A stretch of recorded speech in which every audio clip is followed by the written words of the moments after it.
अस्सलाम वालेकुम नाजरीन, मैं Saad Abbas Bhatt advocate high court programme कानून क्या कहता है के साथ हाजिर खिदमत हूँ। नाजरीन, आज दो मौज़ूआत का अहाता करने की कोशिश करेंगे। एक तो हम बात करेंगे कि ऑनरेबल हाई कोर्ट में एक जजमेंट आई है। हमारे बहुत ही ऑनरेबल जस्टिस खालिद इसाक साहब, उन्होंने जो तोहफा होता है जिसे गिफ्ट आप कहते हैं, जो एक वैलिड ट्रांजैक्शन है हमारे कानून के अंदर, अक्सर देखा जाता है कि प्रॉपर्टी ने जो है वो ए ने बी को गिफ्ट कर दी और बाद अज़ां उसके अंदर कोई डिस्प्यूट राइज हो गया। उसके अंदर उन्होंने एक नई तरंग दी है, एक नई डायरेक्शन दी है जजमेंट को। पहले ये कहा जाता था कि जो इनहेरिटेंस के मामला हैं, जैसे आपके कि जो विरासत के प्रॉपर्टी के अंदर, उसके अंदर लॉ ऑफ लिमिटेशन नहीं लगता। लॉ ऑफ लिमिटेशन होता क्या है, उसके बुनियादी नुकात क्या होते हैं, क्या आपने कोई केस, कोई मुकदमा जो है वो किसी खास वक्त में उसको फाइल करना होता है। इसके ऊपर पहले कुछ दूसरी तरह से देखा जाता था, लेकिन अब जो है ऑनरेबल जस्टिस खालिद इसाक साहब की जजमेंट के बाद मामला करवट ले चुका है, दूसरी जानब जा चुका है। अब जो लॉ ऑफ लिमिटेशन है वो उसके ऊपर एप्लीकेबल होगा। किस तरह से इन मामला को देखा जाएगा, दो गालबन उनकी जजमेंट आई हैं जो हमारे लीगल सर्कल के अंदर जो है वो बहुत ज्यादा उनको अप्रिशिएट किया जा रहा है। अच्छी जजमेंट है। As a student of law हमने भी उससे इस्तेफादा उठाया और मेरे जो मेहमान हैं वो भी इस पर बात करेंगे। और दूसरा हम बात करेंगे, आज जो है वो योम शुक्र या जिसे आप योम तशक्कुर कहते हैं वो मनाया जा रहा है। पाकिस्तान ने बारका किया है। हमारी अफवाज जो है, हमारी जो लॉ इन्फोर्समेंट एजेंसीज हैं, जिसके अंदर पाकिस्तान एयरफोर्स है, उनको हमने सलूट किया। उनकी माओ को हमने जो है वो उनका शुक्र अदा किया कि ऐसे सपूत उन्होंने पैदा किए जिन्होंने पाकिस्तान के जो है वो सरहदों की हिफाजत की, अपनी जान जो है उसको खतरे में डालकर इस वतन की जो है वो हिफाजत की, इस अर्ज पाकिस्तान को बचाया और दुश्मन को जो है वो ऐसी शिकस्त दी जिसको शायद वो आने वाले वक्त में हमेशा याद रखेगा। इसके अंदर भी कुछ लीगल पहलू हैं। मिसाल के तौर पर जो इंडस वाटर ट्रीटी है, अब वो मामला किस तरफ जाएगा। इंडिया ने कहा था कि जनाब अब उनको हमने सस्पेंड कर दिया, उसके हमने अबेंस में रखा है। इससे क्या मुराद होती है? क्या वक्ती तौर पर उसको खत्म कर दिया गया है? क्या इंडिया इस कैपेसिटी में है कि वो पाकिस्तान का पानी जो है वाकई उसको ब्लॉक कर सके? क्या हम किसी इंटरनेशनल फोरम के ऊपर इस मामले को उठा सकते हैं? सीज फायर हो चुका है, लेकिन अभी जो है वो निगोशिएशन किस तरफ जा रही है? क्या लीगल टीम इसके अंदर करेगी? कश्मीर का जो मामला है, इस तरह से इंडिया ने अपने आइन के अंदर जो तरमीम करके जो स्टेटस चेंज किया था, गालबन 370 आर्टिकल उनका था, उसके अंदर उन्होंने तरमीम करके मामले को जो है वो दूसरी तरफ ले गए। पहले ये था कि कश्मीर का जो लैंड है उसको दूसरे स्टेट के लोग गालबन नहीं खरीद सकते। और ये दोनों मौजूद बड़े इंपॉर्टेंट है, इन पे सेर हासिल गुफ्तगू करने की कोशिश करेंगे और इनको कानूनी पैराए में ला कर देखेंगे कि इनका कानूनी एंगल क्या है। आज मुझे स्टूडियो में ज्वाइन करेंगे मियां मोहम्मद नईम अख्तर साहब, एडवोकेट हाई कोर्ट है। आप पहले इन्हें मेरे प्रोग्राम में देख चुके हैं। बड़ा गहरा और बेलाग जो है वो तबसरा करते हैं और लीगल एक्यूमेंट जो है उसके मालिक हैं। उसकी वजह ये है कि हमारी लॉयर कम्युनिटी के अंदर जो लोग ट्रायल का काम करते हैं, जिन्हें हम कहते हैं ट्रायल का रगड़ा खाते हैं, वो मंजे हुए वकील जो है उनको गर्दाना जाता है, उनको अप्रिशिएट किया जाता है। जब भी मैं सिविल कोर्ट जाता हूँ मेरा इनसे जरूर सामना होता है और कोई ना कोई सीखने वाली बात, कोई ना कोई ऐसी चीज जरूर मिलती है, क्योंकि ट्रायल के ऊपर इनकी बड़ी ग्रिप है। मैं भी ट्रायल का काम करता हूँ, लेकिन मेरे सीनियर भी हैं तो इनसे हम सीखते हैं। दूसरा, मुझे थोड़ी देर में मेरे दूसरे मेहमान ज्वाइन करेंगे और टेलीफोन के ऊपर मुझे जो है वो हमजा भट्ट साहब ज्वाइन करेंगे। तीनों मेहमानों से गालबन जो है वो इन दोनों मौजूआत के बारे में बात की जाएगी। मैं मियां साहब आपसे बात का आगाज करना चाहूंगा, और पहले क्योंकि जाहिर है आज का हॉट टॉपिक ये है कि योम शुक्र मनाया गया, योम तशक्कुर जिसे हम कहते हैं वो मनाया गया। आपके क्या जज्बात हैं, हमारी लॉयर कम्युनिटी के क्या जज्बात हैं, थोड़ा सा आप शेयर करें। बिस्मिल्लाह रहमान रहीम। भट्ट साहब बहुत शुक्रिया। सबसे पहले तो मैं जो है वो अल्लाह ताला का लाख लाख शुक्र अदा करता हूँ कि पाकिस्तान ने जो है वो आलमी सतह पर चीज़ें रिकॉग्नाइज हुई और उसी के सिलसिले में आज यौम तशक्कुर जो है वो मनाया जा रहा है। इंडिया जो कि पाकिस्तान के ऊपर मुसलसल जो है वो जारहियत कर रहा था, वो अपनी ताकत के नशे में एक जो है वो पाकिस्तान के ऊपर मुसलसल धमकियां अटैक कर रहा था, और जिसके ऊपर पाकिस्तान ने एक बड़ा अच्छा रिस्पांस दिया और एक भरपूर रिस्पांस होने के की वजह से अब उसकी जरूरत नहीं है कि वो किसी तरह से भी, मेरा ख्याल है कि अब ये आने वाले वक्त में ये चीजें सेटल हो चुकी हैं कि किसी तरह से भी ये समझना कि पाकिस्तान किसी लिहाज से कम है, पाकिस्तान अस्करी लिहाज से, पाकिस्तान जो है वो टेक्नोलॉजी के लिहाज से या पाकिस्तान जो है वो अपने दिफा के लिहाज से किसी तरह से भी जो है वो पीछे नहीं है। पाकिस्तान के साथ दोस्त ममालिक खड़े हुए, उन्होंने पाकिस्तान का भरपूर साथ दिया और जिस वजह से पाकिस्तान ने एक बड़ी वाजिया बर्तरी हासिल की। और अब पूरी दुनिया ने, पूरी दुनिया के अखबारात ने, पूरी दुनिया के अदारों ने इस चीज को अब रिकॉग्नाइज कर लिया है कि ये जो जंग थी ये पाकिस्तान ने और खास तौर पे पाकिस्तान की फजाइया ने ये जंग बड़े वाजिया मार्जिन से जो है वो जीती है और उसमें अपना जो है वो यूं करें कि सिक्का जो है वो कायम किया है। तो यकीनी तौर पे ये यौम तशक्कुर जो है ये पाकिस्तान का बनता था और हम अल्लाह ताला के शुक्रगुजार भी। अच्छा अमीर साहब, थोड़ा सा फीलिंग बताइएगा। आज तो यौम तशक्कुर मनाया गया, शुक्र का दिन है। जितना सजदा उसकी ज़ात के हुजूर में किया जाए उतना कम है। हमारे अर्ज़े वतन को जो है कामयाबी हासिल हुई है। लॉयल कम्युनिटी के क्या जज्बात थे जब ये मामला चल रहा था, जब इंडिया ने अटैक किया और उसके अंदर उन्होंने रात के अंधेरे में बुज़दिलाना अटैक किया और सुबह जाहिर है हमारी अदालतें तो एज यूजुअल लगी हुई थी, मैं भी पेश हुआ, आप भी पेश हुए होंगे। तो क्या हमारी जो लीगल कम्युनिटी है, आप बार रूम में भी आपका इंटरेक्शन रहता है, क्या तबसरा था, क्या ख्यालात थे? बिल्कुल व्हाट्सएप जो आम जो बंदे के जज्बात थे, बिल्कुल लॉयर कम्युनिटी के भी वही जज्बात थे जब इंडिया ने अटैक किया। पहली बात तो ये कि हमारी अदालतें, हमारे अदारे तमाम के तमाम खुले थे और किसी भी किस्म का कोई खौफ और हरास लोगों में नहीं था। लॉयर्स कम्युनिटी जो है वो भरपूर तरीके से अपनी अदालतों में पेश हो रही थी, केसेस कर रही थी, लेकिन लॉयर्स कम्युनिटी ने साथ ही हमारी बार एसोसिएशंस ने इसके ऊपर जो है वो कन्वेंशंस भी किए, रैलियां भी निकाली, इजलास भी मुनक्किद किए और इसके ऊपर गवर्नमेंट को ये मैसेज दिया कि हम आपके पीछे खड़े हैं, हम अपने अदारों के पीछे खड़े हैं। हम किसी भी तरह से जो है वो पोलराइजेशन का शिकार नहीं है। हम एक हैं, हम एक थे, हम एक हैं, हम एक रहेंगे। जहां भी पाकिस्तान की सालमियत की बात होगी, पाकिस्तान की जो है वो सोवरेनिटी की बात होगी, तो हम एक हैं। और इसी तरह से वुकला जो है उन्होंने बड़े भरपूर तरीके से जो है वो अपना पॉइंट ऑफ व्यू इसके ऊपर दिया। बिल्कुल ठीक है। मैं मियां साहब आपकी तो दोबारा आऊंगा। नाज़रीन, में ज्वाइन किया है हमजा भट्ट साहब के हाई कोर्ट हैं और लीगल एक्यूमेन के मालिक हैं, बहुत अच्छा बोलते भी हैं। कानूनी जो तबसरा है या कानूनी जो ग्रिप है वो भी उनकी मजबूत है। हमजा भट्ट साहब, बहुत शुक्रिया आपको, आपने हमें ज्वाइन किया। जी जी, अच्छा, अभी नाज़रीन उनसे दोबारा राब्ता करने की कोशिश करते हैं अभी। जी हमजा भट्ट साहब, आप मुझे सुन पा रही हैं? जी बस। अच्छा, बहुत शुक्रिया, आपने हमें टाइम दिया। और आज यौम तशक्कुर मनाया जा रहा है। लीगल कम्युनिटी के हवाले से पहले बताइएगा आपके क्या जज्बात रहे, सारा मामला जो चला तो आपने किस तरह से देखा? क्या हम एक बेहतर कौम बनकर उभरे हैं? इंटरनेशनली हमारी अब जो है वो कोई जिसे कहते हैं कोई वैल्यूज के अंदर इजाफा हुआ है? किस तरह से सोच रहे हैं, क्या देख रहे हैं आप? पहली बात तो ये है कि हम लोग मेरा ख्याल है कि like every other Pakistani it is a gleeful moment, एक बड़ा एक फख्र वाला मौका है कि जिसमें हम ये समझते हैं कि हम अपनी फौज पे, और मेरा ख्याल है कि हर वो शख्स जिसके जहन में कोई डाउट्स बाकी थे वो अब खत्म हो गए। It was a remarkable disciplined response given by the Pakistan army and I believe every Pakistani is proud of this. बिल्कुल ठीक है।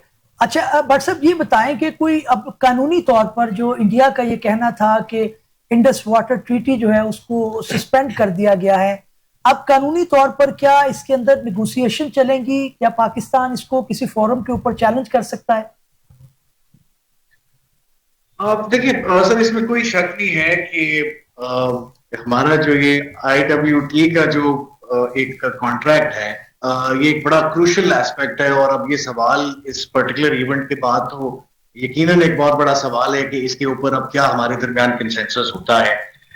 लेकिन obviously because I am pretty sure that एक हमने क्योंकि अपनी एक वैल्यू बिल्ड कर ली आलमी सतह पर, पाकिस्तान ने अपनी एक रिकग्निशन क्योंकि अब डेवलप कर ली है इस रिस्पॉन्स के बाद, तो यकीनन it is a good time जिसके अंदर हम इसको नेगोशिएट कर सकते हैं कि हम IWT को इन्फोर्स कर, जो कि पिछले 30 साल से जिसमें पाकिस्तान का जो एक राइट उस पर डिप्राइव। अच्छा भट्ट साहब, ये भी थोड़ा बताइएगा आप, क्योंकि कश्मीर पे भी आपने काफी पढ़ा है, आपने गालिबन उस पे लिखा भी, तो ये बताइएगा कि कश्मीर का मामला भी जेरे बहस आ सकता है, उसको भी टेबल पर पाकिस्तान ला सकता है, क्योंकि अमेरिका की तरफ से आई है बात कि इसको भी शायद जेरे गौर रखा जाए। सर आना चाहिए बिल्कुल। इस मौजू को भी बीच में डिस्कस होना चाहिए। देखिए, इसमें कोई शक नहीं है। अब तो खैर जितने नैरेटिव्स इससे पहले भारत की जानिब से दिए जा रहे थे, वो सारे सारे नैरेटिव्स अब सिर्फ एक इस सीक्वल के बाद अब दुनिया के सामने वाजिया हो गया है कि वहां पे जो नैरेटिव की जो बिल्डिंग है, एक बॉलीवुड का जो स्क्रिप्ट हर वक्त मीडिया एजेंसीज पर चलाया जाता है, वो सारे का सारा गलत साबित हो गया। अब नेचुरली इसके बाद एक नया जो तरीका है टू रिव्यू कि कश्मीर के अंदर जो लोगों के साथ जो जुल्म हो रहा था, नेचुरली जो कश्मीर के ऊपर पाकिस्तान का एक स्टैंस है, उसको जो है वो एक नए तरीके से देखा जाएगा। ठीक ठीक, बिल्कुल ठीक है। अच्छा अब भट्ट साहब, आप ये भी बताइएगा कि अब जो है वो पाकिस्तान जो है वो, अगर इंडिया इसको नहीं लाता तो क्या कानूनी ऑप्शन पाकिस्तान के पास मौजूद है कि जिस तरह से उन्होंने सिविलियन के ऊपर अटैक किया, और उसके बाद ये तो क्लियर कट है, इंटरनेशनल मीडिया ने भी इससे रिपोर्ट किया, और ये सारे मामला को लेकर किसी इंटरनेशनल फोरम कोई ऐसा है जिसके अंदर कानूनी चारा जो है भी पाकिस्तान कर सके? सर देखिए, खैर मेरा ख्याल है कि ये एक स्ट्रेटेजिक रिस्पांस था जो हमारी आर्मी ने जो दिया है। मैं इसलिए बार बार यूज कर रहा हूं कि एक बड़ा डिसिप्लिन्ड एक रिस्पांस था कि जिसमें किसी तरह से अब एटलीस्ट हमारे ऊपर ये उंगली नहीं उठाई जा सकती कि हमारी तरफ से जो रिस्पांस था वो नाजायज था या एग्रेसिव था या एक्सेसिव था। It was in response to whatever strikes were given by them. और नेचुरली इस बेसिस के ऊपर पाकिस्तान ने अपनी जो एक मॉरल जो हाई ग्राउंड्स है वो बिल्ड किया है, जिसके ऊपर पूरी दुनिया ने हमें देखा है, और इस बार उन्होंने ये माना है कि भाई वाकई ही जो पाकिस्तानी फौज है वो बेहतरीन तरीके से किसी दुश्मन को जवाब देने का जो हक है वो भी रखती है, जो रिसोर्सेज हैं वो भी रखती है, और जो है वो बहुत शुक्रिया हमजा भट्ट साहब, हमसे बात कर रहे थे और अपनी जो है वो कानूनी मामलों जो इसके मुतालिक हैं उसके बारे में कहा कर रहे थे। मियां साहब, मैं आपकी तरफ आना चाहूंगा इस सवाल के साथ कि आपका क्या अब जो है वो एक एक्सपीरियंस कहता है, या आपका जो लॉ है वो क्या कहता है? क्या पाकिस्तान इस मामले को कोई उठा सकता है किसी इंटरनेशनल फोरम के ऊपर? जी बिल्कुल।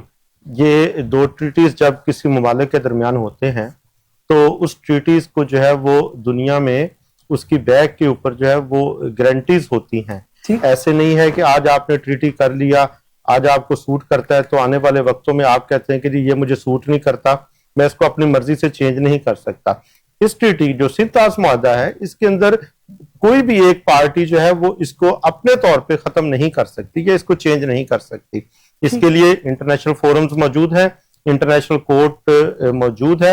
इससे पहले भी अगर मुझे if I am not wrong तो जो इंडिया कुछ डैम बना रहा था तो उसके डिजाइन के हवाले से पाकिस्तान ने इंटरनेशनल कोर्ट का जो है वो दरवाजा खटखटाया था और पाकिस्तान को उसमें कामयाबी भी हुई थी। तो इसमें पाकिस्तान के पास ऑप्शंस मौजूद हैं।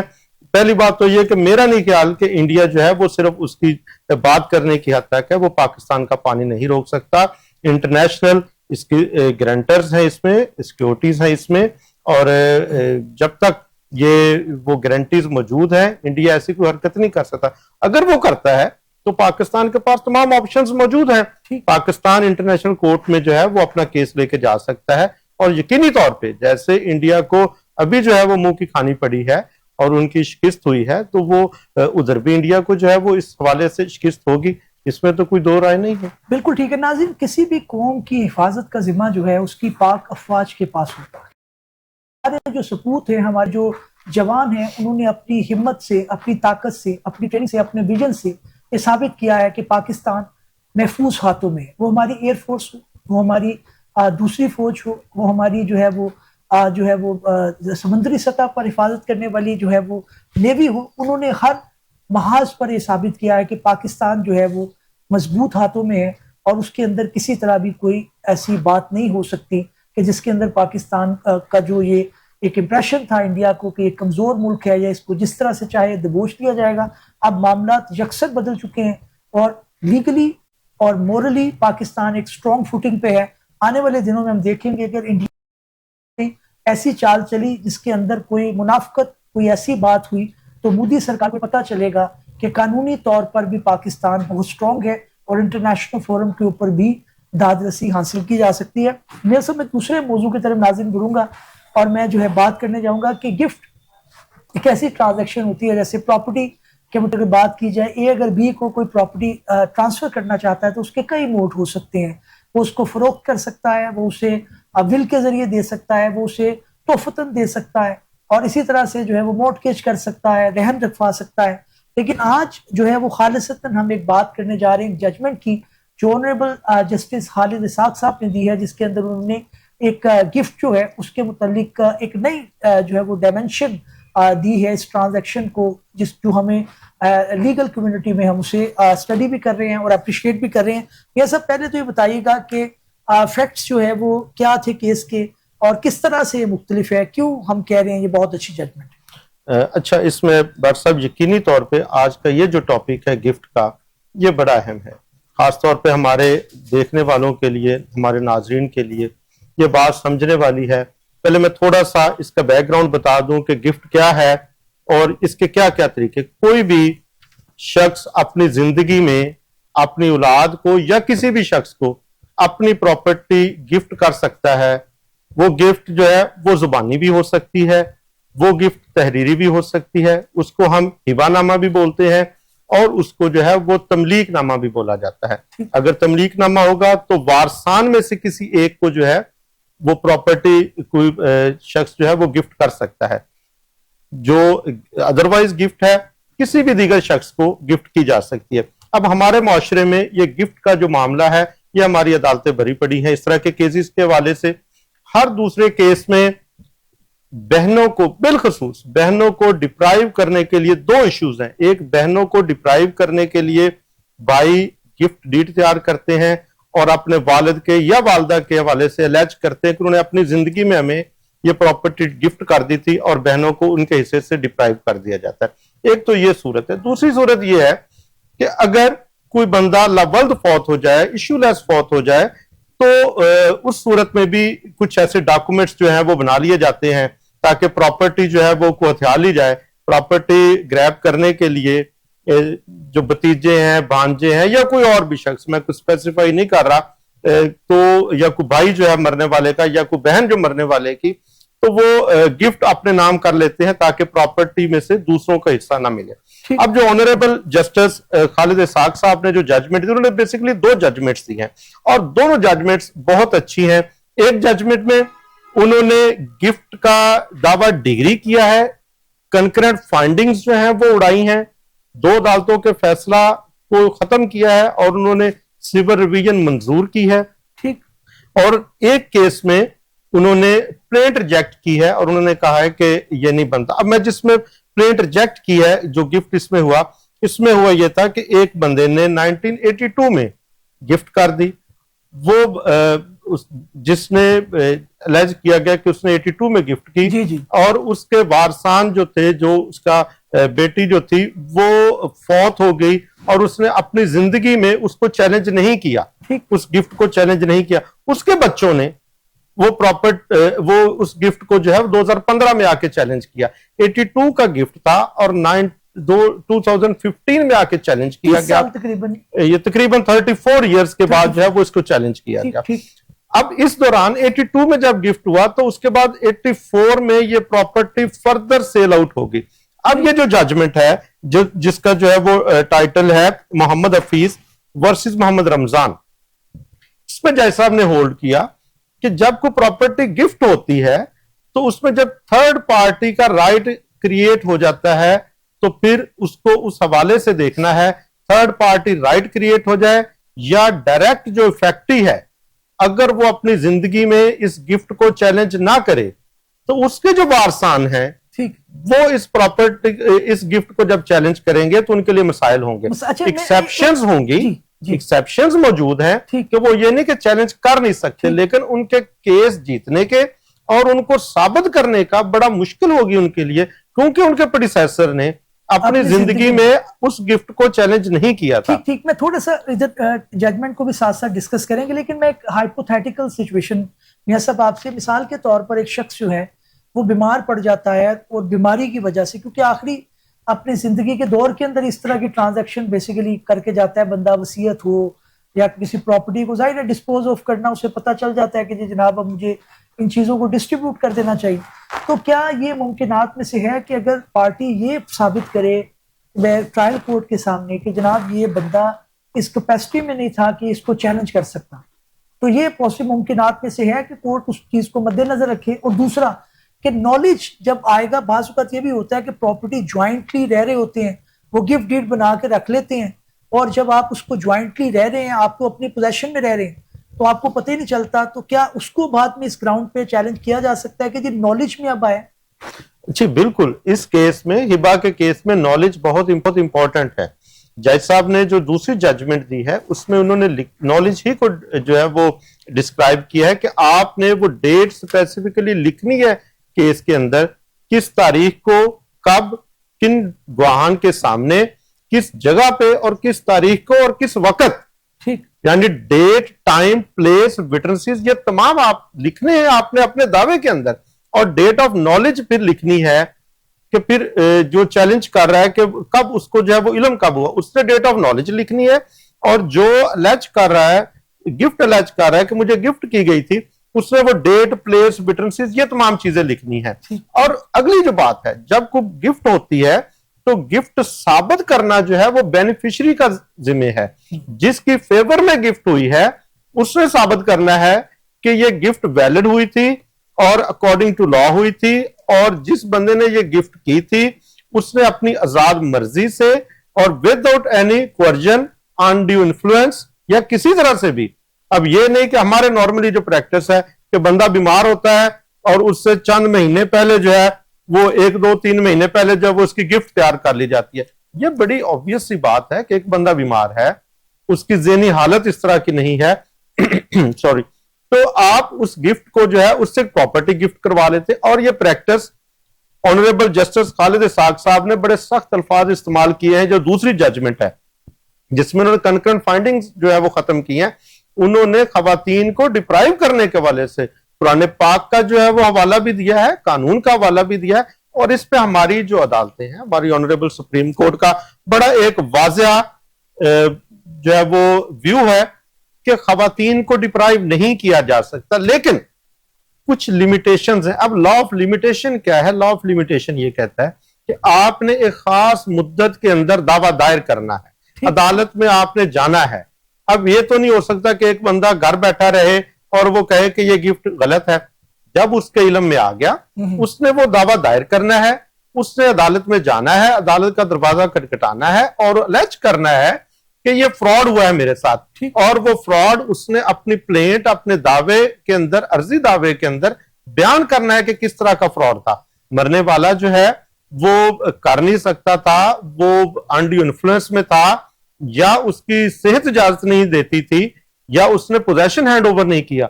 हाँ, जो आप बात कर रहे हैं कि पोजेशन है, अगर बात दफा हैंड ओवर नहीं होता, बात दफा भाई बहन जो है वो ज्वाइंट रह रहे होते हैं जी जी, तो किसी तरह से जब बहनें जो है वो कहती है कि जब इस प्रॉपर्टी को बेच दें, तो भाई साहब जो है ना वो अचानक से गिफ्ट डीड लेके आ जाते हैं कि ये तो आज से 20 साल पहले मुझे वालिद जो है वो गिफ्ट कर गया था, ये वालदा प्रॉपर्टी गिफ्ट कर गई थी। तो जाहिर बात है वो उसने कंसीलमेंट की है, उसने छुपाया है।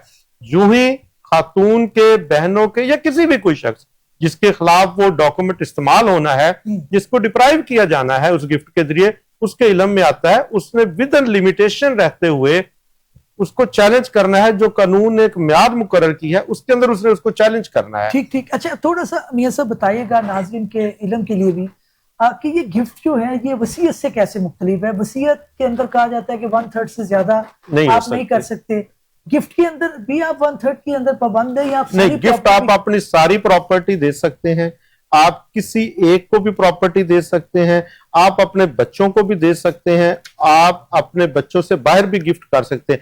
विल जो है, जिसको हम वसीयत भी बोलते हैं, वो 1/3 से ज्यादा नहीं हो सकती, वो वैसे भी किसी बंदे की डेथ के बाद ऑपरेट होती है। अच्छा, इसमें ऑनरेबल सुप्रीम कोर्ट की 1-2 जजमेंट्स हैं, जिसमें ऑनरेबल जस्टिस चीफ जस्टिस हमारे जो पिछले थे, उनकी भी काजी साहब की भी जो है वो एक जजमेंट है कि जब कोई गिफ्ट किसी एक वारिस के नाम की जा रही है लीगल एयर्स में से, तो बाकी लोगों को भी बुला के उनसे कंसेंट जो है वो ली जाए।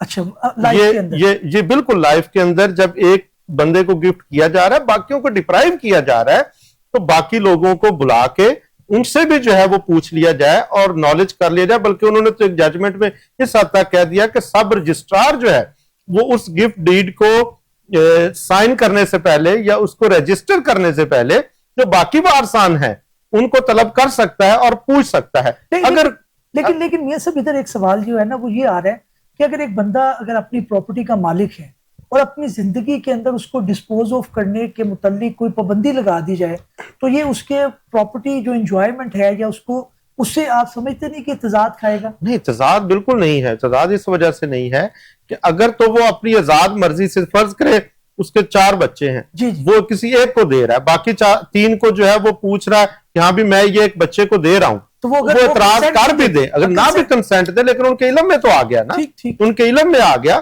तो वो एक बंदे को दे सकता है। उसके प्रॉपर्टी किसी को गिफ्ट करने पे कोई कदगर नहीं है, सिर्फ और सिर्फ नॉलेज है। हमारे क्योंकि गिफ्ट को मिस यूज किया जाता है और हमारी अदालतें भरी पड़ी हैं, हर दूसरा केस गिफ्ट के हवाले से होता है। और खास तौर पे जो अनपढ़ खवातीन है, जो कि ज्यादा पढ़ी लिखी नहीं है, देहाती खवातीन है, उनके साथ तो और भी ज्यादा, जिनको कानूनी मामलात का नहीं पता या जिनको कोर्ट कचहरियों का नहीं पता, तो या जिनको फाइनेंशियल मैटर्स का नहीं पता, उस हवाले से जो भाई हैं वो इसको मिस यूज करते हैं। अब वो खवातीन सारी जिंदगी यही समझती रहती हैं कि मेरे वालिद की या मेरी वालदा की जो प्रॉपर्टी है उसमें मेरा हिस्सा बनता है और मैंने लेना है, लेकिन उसको डिप्राइव कर दिया जाता है। अब इसी तरह से अब ये जो खालिद साग साहब जिन्होंने एक जजमेंट दूसरी दी है, इसमें मुसम्मा सदीका बीबी वर्सेस मोहम्मद सदीक, जिसमें उन्होंने 2 अदालतों ने रिफ्यूज किया था खातून को दावा डिग्री करने से, लेकिन उन्होंने सिविल रिवीजन में ये दावा डिग्री किया, तो उन्होंने इस ग्राउंड के ऊपर डिग्री किया है। उन्होंने कहा कि वो खातून समझती रही कि उसका हिस्सा बनता है और उसका भाई उसको हिस्सा बटाई भी देता रहा, और जब उसका खावन फौत हो गया तो खावन फौत होने के बाद उसकी मिजरेबल कंडीशन हो गई, उसको जो है वो अपने जो है वो हालात गुजारना मुश्किल हो गया, तो उसने अपने भाई से हिस्सा मांगा, जिस बुनियाद पे उसके भाई ने ये कहा कि ये प्रॉपर्टी तो मुझे गिफ्ट कर दी गई थी मेरे वालिद की तरफ से। उसके बाद उस खातून ने जो है वो दावा दायर कर दिया, उसका दावा खारिज हुआ, अपील खारिज हुई, लेकिन हाई कोर्ट ने उस दावे को डिग्री किया, और सिर्फ डिग्री नहीं किया, डिग्री करते हुए कॉस्ट थ्रू आउट डाल दी है, थ्रू आउट कॉस्ट डाल दी है कि आपने ये जो इतने साल जाया किए हैं इस खातून के, इसके माली हालात भी ऐसे नहीं थे और इसको ड्रैग किया आपने कोर्ट्स में, और इसका पैसा भी लगा, वक्त भी लगा, और मेंटल एग्नी भी इसको उठाना पड़ी। तो इस हवाले से कोर्ट ने डिग्री करते हुए उसका दावा कॉस्ट थ्रू आउट डाल दिया। और दोनों जजमेंट्स, अब उस जजमेंट में जज साहब ने मुसम्मा सदीका वर्सेस मोहम्मद सदीक में जज साहब ने कहा कि कोई लिमिटेशन नहीं है। क्यों लिमिटेशन नहीं है? जज साहब ने कहा कि ये खातून डायरेक्ट इसको फैक्ट्री जो है वो उसको चैलेंज कर रही है, जो पहली फैक्ट्री है वो चैलेंज खुद कर रही है, जबकि पहली जजमेंट में जिसमें उन्होंने कहा कि लिमिटेशन अप्लाई होगी, उसमें डायरेक्ट फैक्ट्री ने चैलेंज नहीं किया था बल्कि उसके बच्चों ने चैलेंज किया।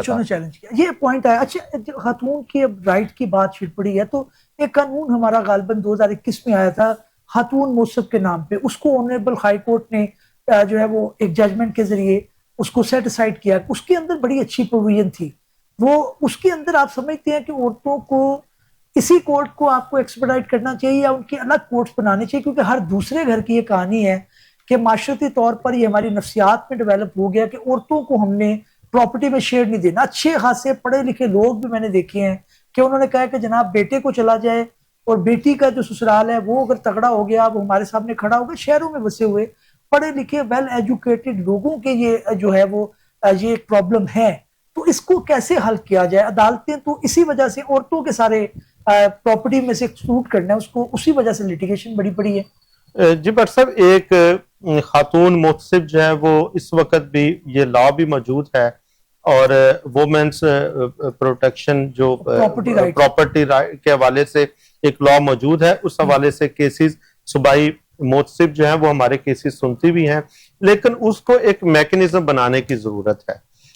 वो उनके पास केसेस होते हैं लेकिन उसमें एक कंडीशन है कि अगर आपकी लिटिगेशन सिविल कोर्ट में पेंडिंग है तो ये जो कोर्ट है, ये जो मुहतसिब है, ये आपका केस नहीं सुन सकते, ये इनको रेफर करेंगे। ठीक। तो अब उस सूरत में अब करते क्या है कि जो बेनिफिशियरी होता है वो जल्दी से जाके सिविल कोर्ट में केस फाइल कर देता है ताकि खातून को जो है वो हिस्सा ना देना पड़े, और इधर आके वो ये प्ली ले लेता है क्योंकि मेरी लिटिगेशन सिविल कोर्ट में पेंडिंग है, लिहाजा आप कोई फैसला नहीं कर सकते। तो वो एक अच्छा प्लेटफॉर्म मौजूद है और बड़ा स्पीडी एफिकेशियस जो है वो उसमें रेमेडी मौजूद है, लेकिन उस हवाले से रूल्स बनाने की जरूरत है, उनको एम्पावर करने की जरूरत है। उसमें अब देखिए एक चीज बड़ी अहम है कि आप ज्वाइंट प्रॉपर्टी में से खातून को हिस्सा तो उसमें दे देते हैं लेकिन आप तकसीम नहीं करते। ठीक। फर्ज करें एक घर है, आप समझते एक घर में उसका 10 मरले का घर था, उसमें 3 मरले उसके बनते हैं, वो जाते हैं जाके 2 कमरों को जो है ना वो ताला लगा के आ जाते हैं, तो ये तो मसले का हल नहीं है कि आपने कब्जा दे दिया 2 कमरों का, ये तो और झगड़ा हो गया। तो उन जो है वो उस लॉ के अंदर अमेंडमेंट करके इंपावर किया जाए कि वो उनको तकसीम भी कर दें, फर्दर प्रॉपर्टी को तकसीम करके डिवाइड करके प्रॉपर, अगर उसकी ऑक्शन होनी है ऑक्शन की जाए, अगर उसकी डिवाइड किया जा सकता है तो डिवाइड करके खातून को उसका हिस्सा दिया जाए। अच्छा, आपकी मौजूदगी का मैं मजीद फायदा उठाना चाहूंगा। हमारे लिटिगेंट्स बहुत ज्यादा परेशान है सिर्फ इस वजह से कि जनाब आपकी अदालतों के अंदर इल्तवा बड़ी ज्यादा है। कोई मुकदमा सिविल खास तौर पर जब कर लें तो ये कहा जाता है गालबन के जनाब जो है वो एक दादा केस करता है तो उसका पोता जाके सम्राट उसको मिलते हैं। ये अगर आप 3-4 पॉइंट्स बताना चाहें, बिकॉज यू हैव एक्सपीरियंस, आप सिविल कोर्ट के अंदर खासी अच्छी प्रैक्टिस रखते हैं, तो ये मुझे बताएं कि वो कौन कौन से 3-4 पॉइंट्स हैं जिनसे मामला बेहतरी की तरफ आ सकते हैं। बट सर, सबसे पहले मैं 12 दफा आपके प्रोग्राम में भी ये गुजारिश कर चुका हूँ, मुख्तलिफ स्टेप्स हैं केसेस के। एक दावा जब दायर होता है तो सबसे पहला जो स्टेप है वो नोटिस का है, नोटिस जिसमें पार्टीज ने पेश होना है। अगर आप हमारे वुकला और हमारे जो क्लर्क हैं और जो पार्टीज की जिम्मेदारी निकाल दें, जैसा कि हाई कोर्ट के अंदर एक ब्रांच मौजूद है जो कि नोटिस भेजती है, ठीक, अगर आप इस तरह का हाई कोर्ट की तर्ज पे लोअर कोर्ट्स में, डिस्ट्रिक्ट जुडिशरी में एक मैकेनिज्म बना दें कि ना मैंने नोटिस भेजना है, ना मेरे क्लर्क ने भेजना है, ना ये पार्टी की जिम्मेदारी है बल्कि ब्रांच की जिम्मेदारी हो, तो उसमें जल्दी सर्विस हो जाएगी। कई कई साल पार्टीज की सर्विस में लग जाते हैं। ये बड़ा अच्छा पॉइंट है मियां साहब, लेकिन एक एप्रिशिएट आपको करना पड़ेगा भी, ऑनरेबल चीफ जस्टिस आलिया नीलम साहिबा ने जो नोटिफिकेशन निकाला है कि फाइलिंग के टाइम जो है वो मुद्दई खुद आएगा। वो मैं समझता हूँ, मेरे कुछ दोस्त जो हैं वो शायद मेरे इस बात के साथ इख्तलाफ करें, बिल्कुल बहुत अच्छा काम था वो इस हवाले से अच्छा था कि फेक लिटिगेशन खत्म होगी। हर आए दूसरे दिन जो है वो फेक दावे दायर होते हैं, फेक पार्टीज खड़ी की जाती हैं। जब आपका बायोमेट्रिक होगा, कराची के अंदर है, इस्लामाबाद के अंदर है, क्वेटा के अंदर है, लाहौर के अंदर क्यों नहीं है? सिर्फ मसला क्या था, वो किस वजह से खत्म हुआ कि तादाद बहुत ज्यादा है और इंतजामात कम हैं। ये खत्म हो गया, ये अब इस वक्त ये खत्म कर दिया गया है। जो बायोमेट्रिक करने वाला था व्हाट्सएप, वो खत्म कर दिया गया है। तो अब मैं समझता हूं कि वो बड़ा जरूरी था, बायोमेट्रिक हो, तस्वीर बने, ताकि पार्टी को पता हो कि उसने केस दायर किया और जेन्युइन लिटिगेशन हो। अब मैं दोबारा आपके वो पहला जो सवाल था कि हम इसको किस तरह से खत्म कर सकते,